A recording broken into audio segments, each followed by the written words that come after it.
নমস্কার। আজকে আমরা একটা বেশ ইন্টারেস্টিং লিস্ট দেওয়া আছে মূলত হোমিওপ্যাথিক সূত্রের উপর ভিত্তি করে। একদম। তো আজকে আমাদের প্ল্যান হলো এই বিশাল তথ্যের ভান্ডার থেকে কয়েকটা একটু অন্যরকম বা অদ্ভুত সংযোগ খুঁজে বার করা। দেখব মন আর শরীরের মধ্যেকার কেমন সব বিচিত্র সম্পর্কের কথা এই সূত্রগুলোতে বলা হয়েছে। হ্যাঁ, এই ধরনের সূত্রগুলো পড়লে প্রথমেই যেটা চোখে পড়ে তা হলো শারীরিক লক্ষণের সাথে মানসিক অবস্থার কি গভীর, কখনো কখনো বেশ অদ্ভুত যোগসূত্র তুলে ধরা হয়েছে। ঠিক।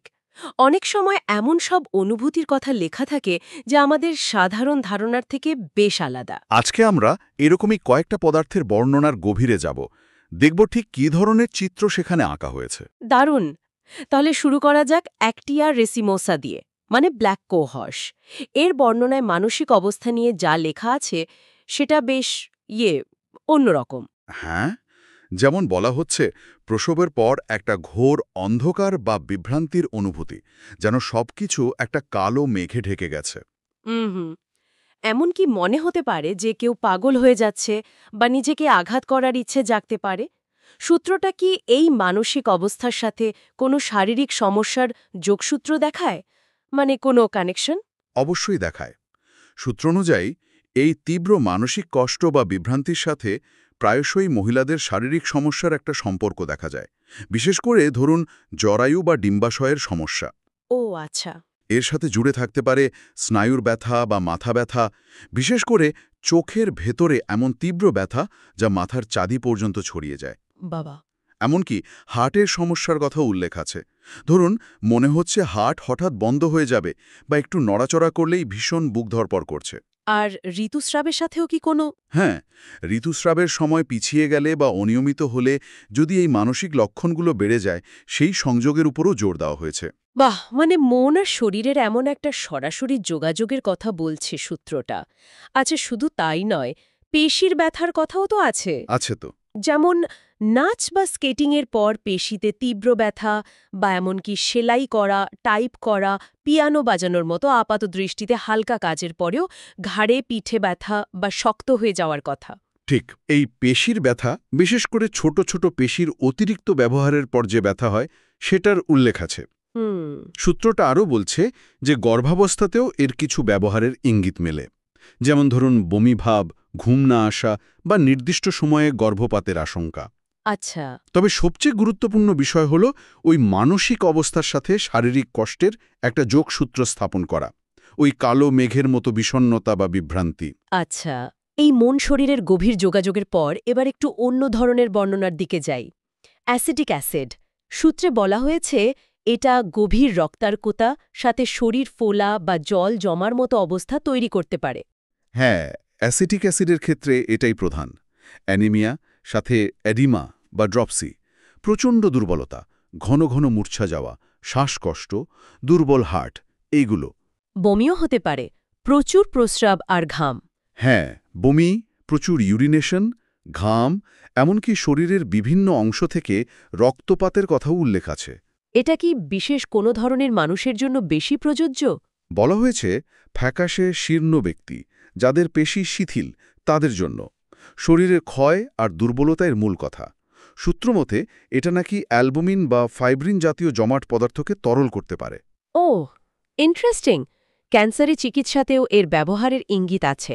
এপিথেলিয়াল ক্যান্সার বা সিফিলিসের ক্ষেত্রে ব্যবহারের ইঙ্গিত দেওয়া হয়েছে।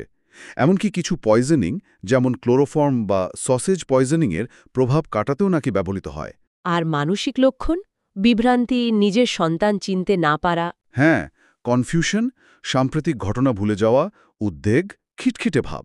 শারীরিক লক্ষণে মুখে ফ্যাকাশে বা মোমের মতো ভাব, নাক দিয়ে রক্ত পড়া, তীব্র পিপাসা। ঠান্ডা পানীয়তে কষ্ট, সব খাবার বমি হওয়া, পেটে জ্বালা ভাব।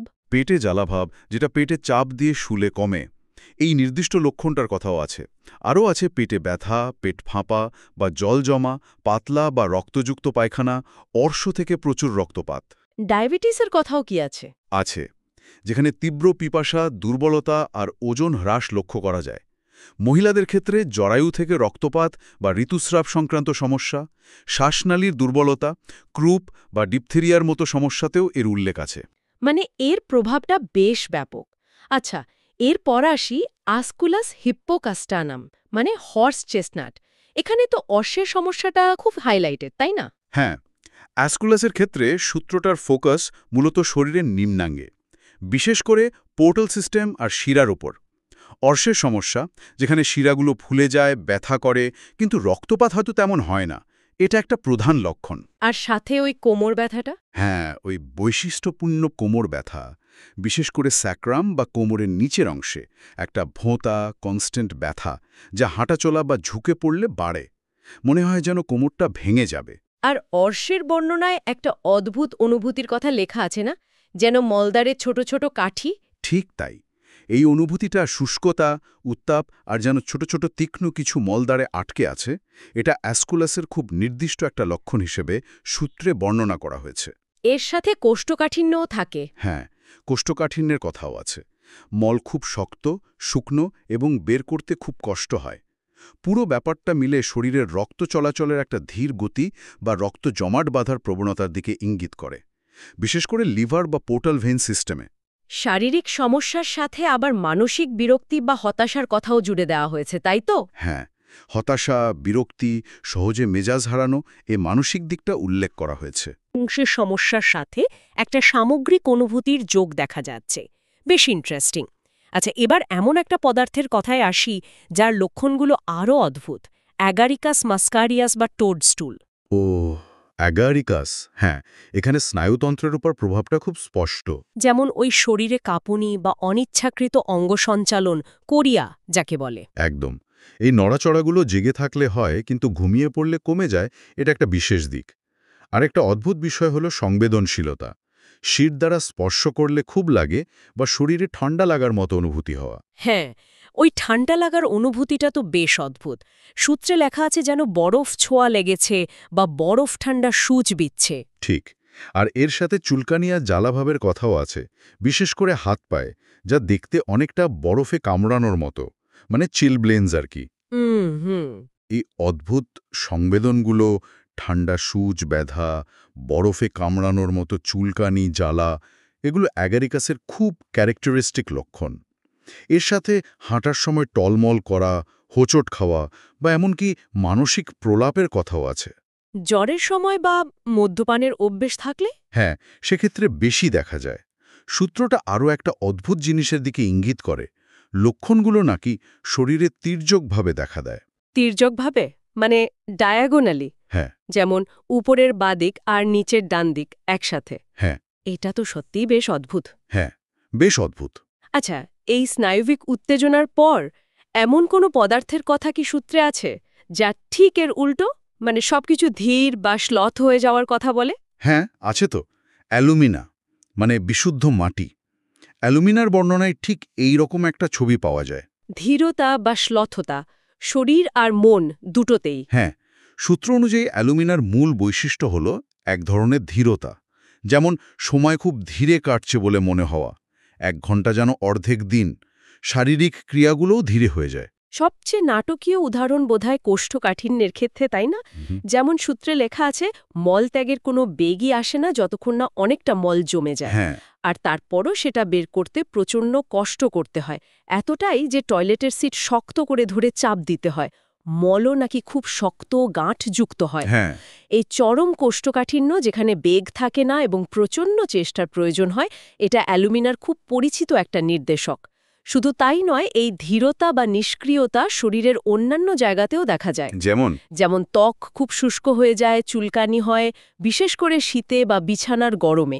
চুলকাতে চুলকাতে রক্ত বেরিয়ে যেতে পারে। পেশিগুলো দুর্বল বা অসাড় লাগতে পারে, যেমন চোখ বন্ধ করে হাঁটতে গেলে টলে পড়ে যাওয়া। আর একটা অদ্ভুত জিনিসের কথা লেখা আছে না?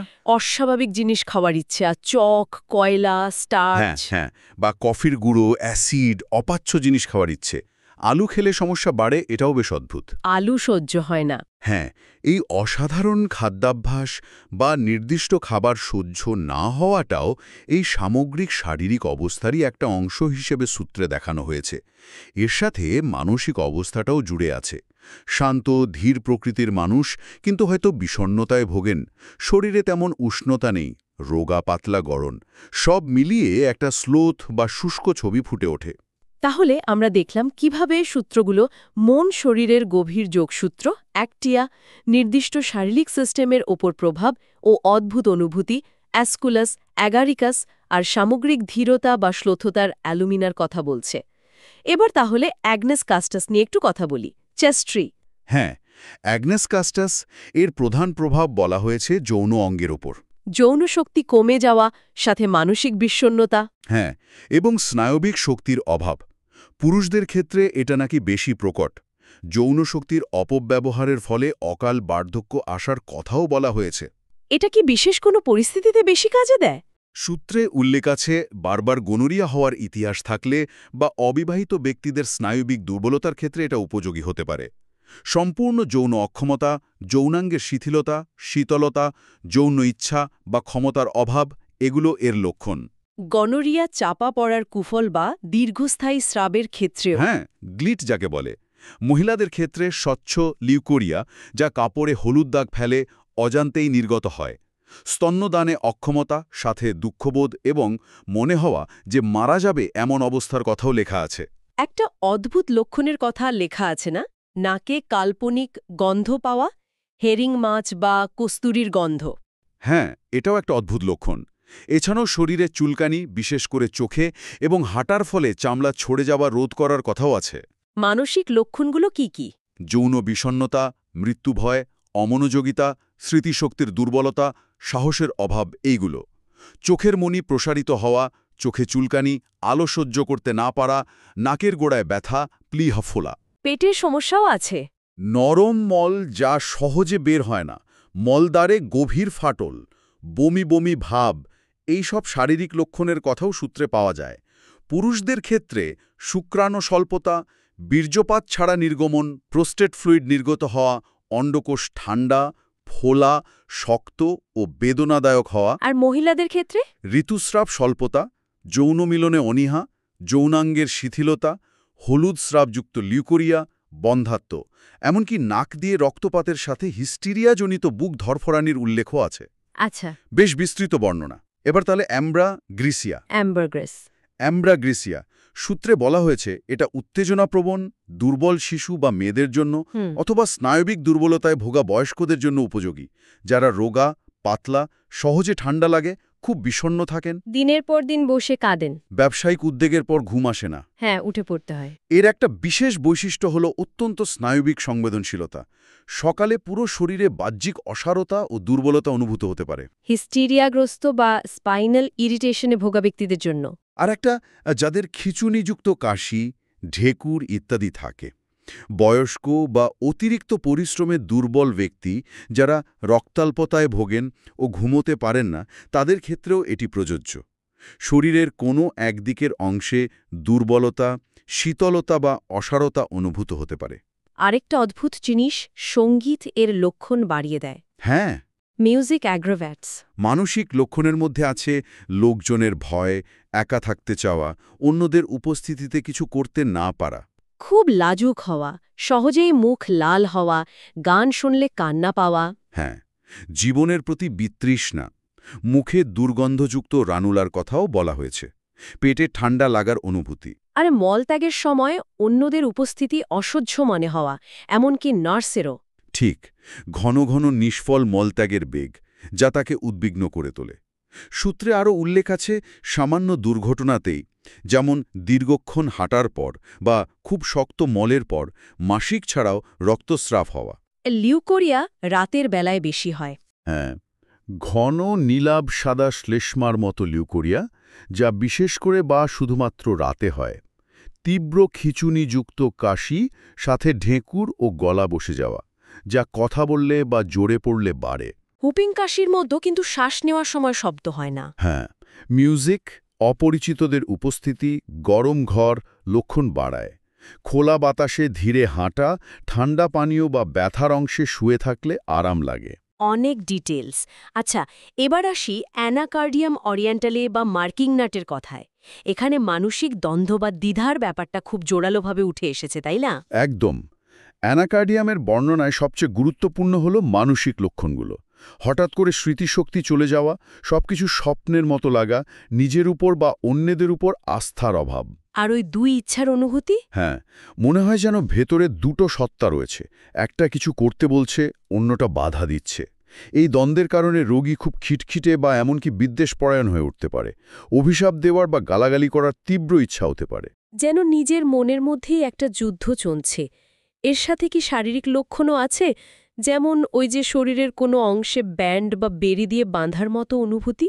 হ্যাঁ, ওই অনুভূতিটা যেন শরীরের কোনো অংশ, যেমন কোমর বা গলা, একটা ব্যান্ড দিয়ে চেপে বাঁধা আছে। এটাও অ্যানাকার্ডিয়ামের একটা লক্ষণ। তবে এর থেকেও অদ্ভুত হলো হজম সংক্রান্ত লক্ষণগুলো। যেমন? যেমন খালি পেটে একটা ভয়ঙ্কর শূন্যতা বা সব শেষ অনুভূতি, কিন্তু খাবার খেলেই সেটা চলে যায় এবং রোগী ভালো বোধ করে। এটা তো সাধারণ ধারণা ঠিক উল্টো।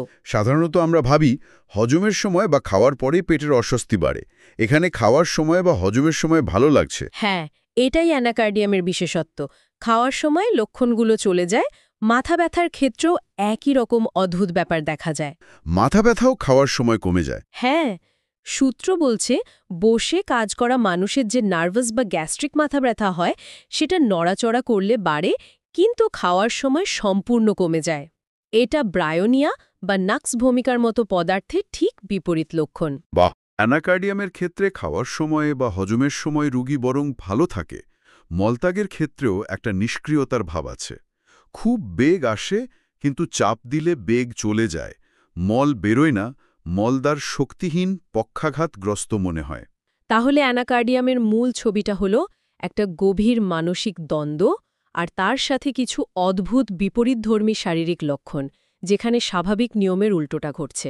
সত্যি, এই সূত্রগুলো খুঁটিয়ে দেখলে মানুষের অবস্থা সম্পর্কে কত বিচিত্র আর অপ্রত্যাশিত সব ধারণার দেখা মেলে। আচ্ছা, এরপর অ্যান্টিমোনিয়াম আর্সেনিকস। অ্যান্টিমোনিয়াম আর্সেনিকুস সূত্রে বলা হয়েছে এটা অ্যামফিসিমা বা ফুসফুস ফুলে যাওয়া সমস্যায় কাজে আসতে পারে, যেখানে শ্বাসকষ্ট, কাশি এবং প্রচুর শ্লেষ্মা থাকে। বিশেষ করে খাওয়া বা শোয়ার পর অবস্থা খারাপ হয়। ইনফ্লুয়েঞ্জার সাথে সম্পর্কিত নিউমোনিয়াতেও? হ্যাঁ, ক্যাটারল নিউমোনিয়া, মায়োকার্ডাইটিস বা হৃৎপেশির দুর্বলতা, প্লুরিসি, বিশেষ করে বাম দিকের যেখানে জল জমে, এবং পেরিকার্ডাইটিস যেখানে হৃৎপিণ্ডের আবরণে জল জমে ক্ষেত্রে এর উল্লেখ রয়েছে। শরীরে দুর্বলতা, চোখের প্রদাহ, মুখ ফোলা, এগুলোও আছে? হ্যাঁ, এগুলোও লক্ষণের মধ্যে পড়ে। ব্যবহারের জন্য তৃতীয় ট্রিচুরেশনের কথা বলা হয়েছে। আচ্ছা, এরপর অ্যাপোসাইনাম ক্যানাবিনাম বা ইন্ডিয়ান হ্যাম্প। এর বৈশিষ্ট্য হল শরীরের নিঃসরণ কমে যাওয়া, প্রস্রাব, ঘাম। ঠিক, আর তার ফলে সিরাস মেমব্রেনে জল জমা বা ড্রপসি, যা তীব্র ও প্রদাহজনক হতে পারে। ড্রপসির ক্ষেত্রে পিপাসা থাকে, কিন্তু জল সহ্য হয় না। হ্যাঁ, জল বমি হয়ে যায়। বেশিরভাগ ক্ষেত্রে যেখানে কোনো জটিল শারীরিক রোগ নেই, যেমন টাইফাস, টাইফয়েড, স্কারলেটিনা, সিরোসিস বা কুইনিনের অপব্যবহারের পরে হওয়া ড্রপসিতে এর ব্যবহারের ইঙ্গিত আছে। হাইড্রোসেফালাস বা মাথায় জল জমার ক্ষেত্রেও? হ্যাঁ, তীব্র হাইড্রোসেফালাস, যেখানে মাথার জোর খোলা থাকে, রোগী অচেতন থাকে, এক চোখের দৃষ্টি চলে যায় এবং একটি হাত ও একটি পা অনৈচ্ছিকভাবে নড়তে থাকে, এমন অবস্থায় এর উল্লেখ পাওয়া যায়। তরুণীদের ঋতুস্রাব বন্ধ হয়ে গিয়ে শরীর ফুলে যাওয়া বা জরায়ু থেকে অতিরিক্ত রক্তপাত? হ্যাঁ, মেট্রোরেজিয়া, একটানা বা থেমে থেমে হতে পারে, জমাট বা তরল রক্ত, সাথে বমি বমি ভাব, বমি, বুক ধড়ফড়, নাড়ি দ্রুত ও দুর্বল, বিশেষ করে নড়াচড়া করলে, বালিশ থেকে মাথা তুললে মূর্ছা যাওয়া, এগুলোরও উল্লেখ আছে। গর্ভাবস্থায় কাশির কথাও বলা হয়েছে। হ্যাঁ, শুকনো বা গভীর কাশির কথা। অ্যাসিটিক অ্যাসিড, এপিস, যেখানে পিপাসা থাকে না, আর্সেনিকাম, সিনকোনা, ডিজিটালিস, এগুলোর সাথে ড্রপসি লক্ষণের এর মিল আছে। তাহলে এটা মূলত জলীয় নিঃসরণ নিয়ন্ত্রণ করে। সূত্র বলছে এটা শ্লেষ্মা ও সেরাস ঝিল্লির নিঃসরণ বাড়ায় এবং সেলুলার টিস্যুতে কাজ করে এডিমা বা ড্রপসি তৈরি করে, আবার ত্বকের উপর কাজ করে ঘাম বাড়ায়। নাড়ির গতি কমে যাওয়া এর একটা প্রধান ইঙ্গিত। ব্রাইটস ডিজিজের হজম সমস্যাও কাজে লাগে? হ্যাঁ, বমিভাব, বমি, তন্দ্রাচ্ছন্নতা, শ্বাসকষ্ট থাকলে। অ্যারিথমিয়া, মাইট্রাল ও ট্রাইকাস্পিড রিগাজিটেশনের ক্ষেত্রেও এর উল্লেখ আছে। আচ্ছা, এবার আর্জেন্টাম নাইট্রিকাম বা সিলভার নাইট্রেট, এটা মানসিক পরিশ্রমজনিত রোগের ক্ষেত্রে? হ্যাঁ, তীব্র বা দীর্ঘস্থায়ী রোগ যা মানসিক পরিশ্রম থেকে হয়। রোগী দেখতে শুকনো, শীর্ণ, বয়স্ক মনে হয়। শরীর ক্ষয় হতে থাকে, বিশেষ করে পায়ের দিকটা বেশি। আর ওই অদ্ভুত লক্ষণটা, কোথাও যাওয়ার জন্য প্রস্তুত হলে উদ্বেগ থেকে ডায়রিয়া। হ্যাঁ, যেমন গির্জা বা ওপেরায় যাওয়ার আগে সময় খুব ধীরে কাটে বলে মনে হয়। রোগী আবেগপ্রবণ, তাড়াহুড়ো করে, দ্রুত হাঁটে, সবসময় ব্যস্ত, উদ্বিগ্ন, খিটখিটে।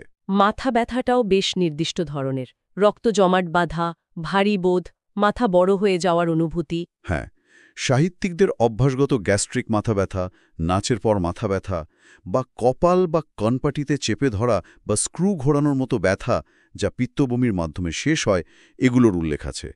মানসিক পরিশ্রমে বাড়ে, চাপ দিলে বা টাইট ব্যান্ডেজ বাঁধলে কমে। চোখের সমস্যাগুলো তো বেশ গুরুতর শোনাচ্ছে।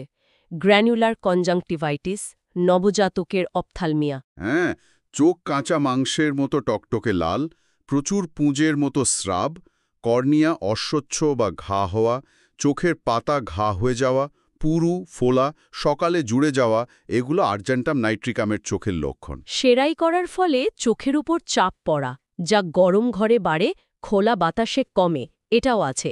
আর মিষ্টি খাওয়ার তীব্র ইচ্ছা। হ্যাঁ, শিশুরা খুব পছন্দ করে, কিন্তু খেলে ডায়রিয়া হয়। মিষ্টি খেয়ে ডায়রিয়া, এটা বেশ অদ্ভুত সংযোগ। বেশিরভাগ পেটের সমস্যায় ঢেকুর ওঠে। পেট গ্যাসে ফুলে ফেপে যায়, মনে হয় যেন ফেটে যাবে। ঢেকুর সহজে ওঠে না, অবশেষে প্রবল বেগে বাতাস বেরিয়ে আসে। ডায়রিয়ার মল সবুজ, কাটা পালং শাকের মতো। হ্যাঁ, ডায়পারে লাগার পর সবুজ হয়ে যায়। জল পান করার পরেই বা ক্যান্ডি বা চিনি খাওয়ার পর ডায়রিয়া হয়। প্রচুর শব্দযুক্ত বায়ু নিঃসরণ হয়। প্রস্রাব বা যৌন সমস্যা। দিনরাত অজান্তেই প্রস্রাব হয়ে যায়। পুরুষদের ক্ষেত্রে যৌন মিলনের চেষ্টা করলে লিঙ্গোত্থান হয় না। উভয় লিঙ্গের ক্ষেত্রেই যৌন মিলন বেদনাদায়ক হয় এবং মহিলাদের যোনি থেকে রক্তপাত হতে পারে। মেনোপজের সময়ের সমস্যাতেও এর উল্লেখ আছে। হ্যাঁ, বিধবা বা বন্ধ্যা মহিলাদের মেট্রোরেজিয়া অথবা মেনোপজের সময় স্নায়ুদিক উত্তেজনার সাথে রক্তস্রাবের ক্ষেত্রেও এর উল্লেখ আছে। তাজা বাতাসের জন্য প্রবল আকাঙ্ক্ষা থাকে। স্বরভঙ্গ, পায়ের দুর্বলতা, চোখ বন্ধ করে হাঁটতে না পারা। হ্যাঁ, গায়কদের দীর্ঘস্থায়ী স্বরভঙ্গ, যেখানে উঁচু স্বরে গাইলে কাশি হয়। পায়ের দুর্বলতা ও কাঁপুনি, অস্থিরভাবে হাঁটা বা দাঁড়ানো, বিশেষ করে যখন মনে করে কেউ দেখছে না। খিঁচুনির আগে প্রচণ্ড অস্থিরতা দেখা যায়।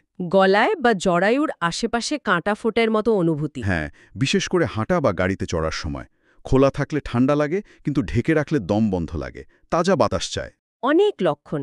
আচ্ছা, শেষ করার আগে আর্সেনিকাম আয়োডেটাম নিয়ে একটু কথা বলি। Iodide of arsenic. আর্সেনিকাম আয়োডেটাম এর বৈশিষ্ট্য হল ক্রমাগত জ্বালাকর ক্ষয়কর স্রাব। স্রাব যে ঝিল্লি থেকে বেরোয় এবং যার ওপর দিয়ে যায়, তাকেই উত্তেজিত করে। দুর্গন্ধযুক্ত জলের মতো। হ্যাঁ, আর শ্লেষ বা ঝিল্লি সবসময় লাল, ফোলা, চুলকায় ও জ্বালা করে। ইনফ্লুয়েঞ্জা, হে ফিভার, পুরনো নাকের সর্দি, মধ্যকর্ণের প্রদাহে এর ব্যবহারের ইঙ্গিত আছে। নাকের ভেতরের টিস্যু ফোলা, ইউস্টেশিয়ান টিউব মোটা হয়ে বধিরতা। হ্যাঁ, বার্ধক্যজনিত হার্টের সমস্যা, মায়োকার্ডাইটিস, ফ্যাটি ডিজেনারেশন, দ্রুত ও কঠিন নাড়ি, ক্রনিক আওয়ার্টাইটিস, এগুলোতেও এর উল্লেখ পাই। ঠোঁটের এপিথিলিওমা বা স্তন ক্যান্সারে ঘা হয়ে যাওয়ার পর এর ব্যবহারের কথা লেখা আছে। সূত্রে এটিকে যক্ষ্মার লক্ষণের সাথে ঘনিষ্ঠভাবে সম্পর্কিত মনে করা হচ্ছে। হ্যাঁ, যক্ষ্মার প্রাথমিক পর্যায়ে, এমনকি যখন বিকেলে তাপমাত্রা বাড়ে, তখন এটি কার্যকর হতে পারে। প্রচণ্ড অবসাদ, দ্রুত ও খিটখিটে নাড়ি, বারবার জ্বর ও ঘাম, শরীর শুকিয়ে যাওয়া, ডায়রিয়ার প্রবণতা, এগুলোর এর নির্দেশক লক্ষণ। ক্রনিক নিউমোনিয়া, যেখানে ফুসফুসে ফোড়া হয়। হ্যাঁ, হেকটিক ফিভার, দুর্বলতা, রাতে ঘাম হওয়া, এগুলোর উল্লেখও আছে। ফথাইসিস বা ক্ষয়কাশ রোগে যখন কর্কশ কাশি, প্রচুর পুজের মতো কফ ওঠা, হৃদযন্ত্রের দুর্বলতা, শরীর শুকিয়ে যাওয়া ও সাধারণ দুর্বলতা থাকে। ক্ষয়কাশ রবিকাস, দীর্ঘস্থায়ী জলীয় ডায়রিয়া। ভালো খিদে থাকা সত্ত্বেও শরীর শুকিয়ে যাওয়া। হ্যাঁ, রক্তাল্পতাজনিত বুক ধড়পড় ও শ্বাসকষ্ট সহ অ্যামেনোরিয়া বা ঋতুস্রাব বন্ধ থাকা, এই অবস্থাগুলোতেও এর ব্যবহারের কথা বলা হয়েছে। আর্টেরিওস্ক্লেরোসিস বা ধমনী শক্ত হয়ে যাওয়া, মায়োকার্ডিয়াল ডিজেনারেশন ও সেনাইল হার্টের ক্ষেত্রেও এটি বিবেচিত হতে পারে। তাহলে আজ আমরা বেশ কয়েকটি ভিন্ন ভিন্ন পদার্থের বৈশিষ্ট্য ও প্রভাব সম্পর্কে জানলাম, যা আমাদের এই সোর্স ডকুমেন্টাতে বিস্তারিতভাবে লেখা ছিল।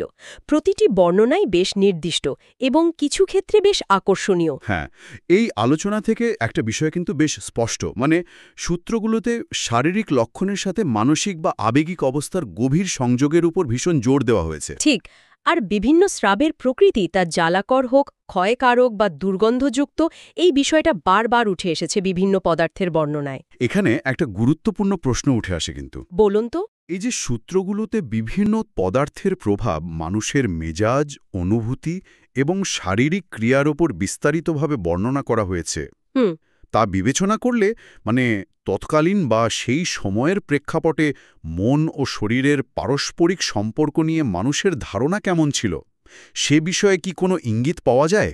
এটা একটা দারুণ পয়েন্ট তুলেছেন। অথবা আরও সহজ করে ভাবলে, বিভিন্ন বর্ণনায় বারবার ওই যে প্ল্যাগ বা ব্যান্ডের মতো অনুভূতির উল্লেখ কেন পাওয়া যায়, যেমন অ্যানাকার্ডিয়াম বা অ্যালুমিনার কোষ্ঠকাঠিন্যে, এটা নিয়েও তো ভাবা যেতে পারে। একদম। এটা কি শুধুই শারীরিক অনুভূতি, নাকি মনের কোনো চাপ বা বাঁধনের প্রতিফলন? এই প্রশ্নগুলোর উত্তর খোঁজার ভার না হয় শ্রোতাদের উপরেই রইল। আজকের মতো এখানেই শেষ করা যাক। হ্যাঁ, নিশ্চয়ই।